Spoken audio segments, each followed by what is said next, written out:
Yo, yo, yo, what is up, everyone? Welcome back to a brand new video here on the channel. So hope you guys are all having an amazing day today. And I realized a couple minutes ago that I have not done a review on the new hunters for the next tier, which is going to be Empyrean. I don't know why my mind blanked there for a second. So these are going to be the two legendary hunters.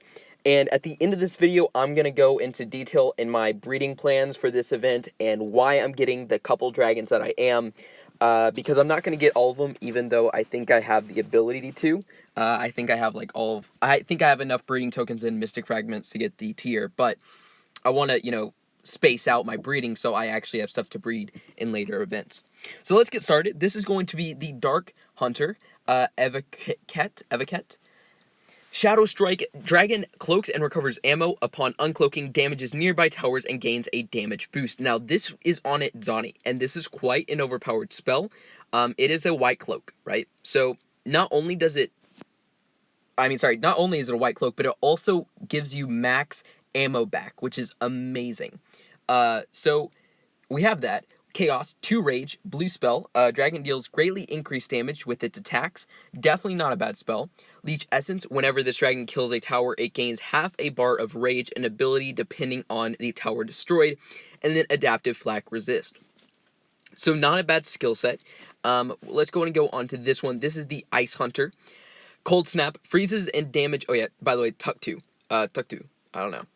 Cold Snap freezes and damages buildings in the target area. So a white freeze spell, which is pretty nice. Scavenge increases breath damage and grants health for each tower destroyed. Kind of sounds like Fomar's. What is it?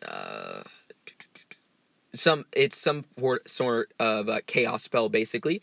Then we have the normal blue cloak. Wow, I mean, they're going old school. They're bringing back the 1 Rage blue spell cloak instead of just the overpowered white spells that they've been doing. And then we got Adaptive Flak Resist. So, pretty solid skill set. So, what are my opinions on it? This guy, at first I was looking at the skill set and it was like, it's a pretty freaking strong dragon. At first glance, it seems like a very, very strong dragon. Shadow Strike, I love that spell. On its Zani, it makes him so overpowered. He's basically unstoppable if flown right. But the issue that this dragon is going to have is Rage. The thing with its Zani, because remember, keep in mind, Shadow Strike is 2 Rage each use, right? So that's 2 Rage. Chaos is 2 Rage. And he doesn't have a way to gain Rage very easily. For example, its Ani has the Blood Fury type spell where it gives you 2 Rage back for the price of 1. So you can kind of keep up, and you have a way to sand towers, and its Ani's skill set is just very well synergized. This guy, basically, if you're gonna try and use Chaos while turning, that's gonna be 2 Rage, so you're gonna be down to 3 Rage.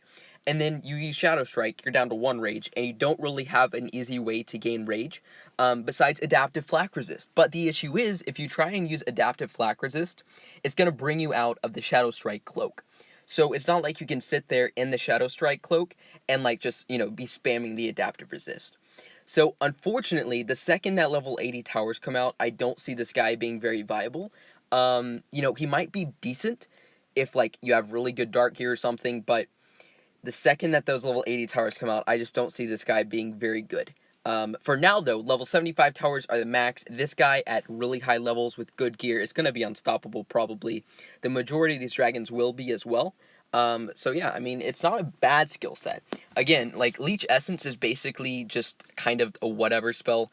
The spells it gives aren't even that good, so it kind of is what it is. Again, the looks on these dragons look awesome. I mean, it's kind of like, what is his name? It's kind of like the or Napa or whatever theme where it is Egyptian. So, I don't know. Looks awesome. Now, Tuck 2. This is probably going to be the best dragon in this tier as far as legendaries go. He basically has everything that you could want in a hunter. You have a free spell. It's going to be white. So that, I'm hoping, fingers crossed, that stops mage shots. Because if it does, it will definitely be awesome. So you have a free spell.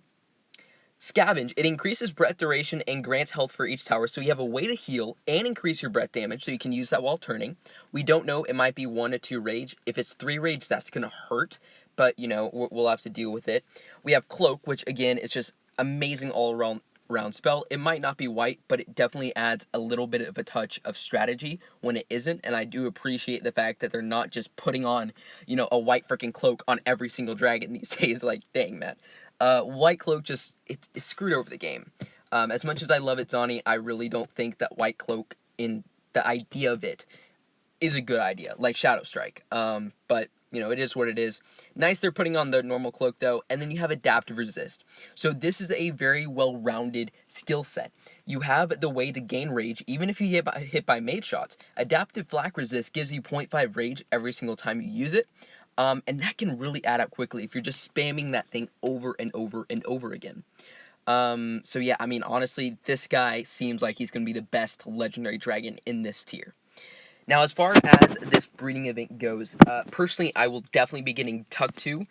Maybe this guy, possibly Eva. I'm not entirely sure if I want to yet or not. More than likely, what I'll do is I'll get these two hunters the first event because it seems like these two are going to be the best dragons, like, in the tier. Not including mythics yet. And then maybe the next breed get one of the warriors and one of the sorcerers, and then the breed after that get one of the other sorcerer and the other warrior, and at that point there should be mythics out. Because the mythics will be released like in a month or two, so I don't feel bad for like getting both hunters, because one of the mythics will include one of these hunters, right? So it kind of is what it is. Unfortunately, this tier just kind of seems like it sucks. I mean, as a whole, it just doesn't seem that great. I think these two hunters might not be terrible, especially Tuck 2, I think has a lot of potential, but besides that, I don't know. You will be seeing some gameplay of all of these for sure, but yeah, anyway guys, hope you enjoyed, and thank you guys so much for watching. Leave a like if you enjoyed, and leave down your opinions down in the comment section, and I will see you in the next one. Peace out, guys.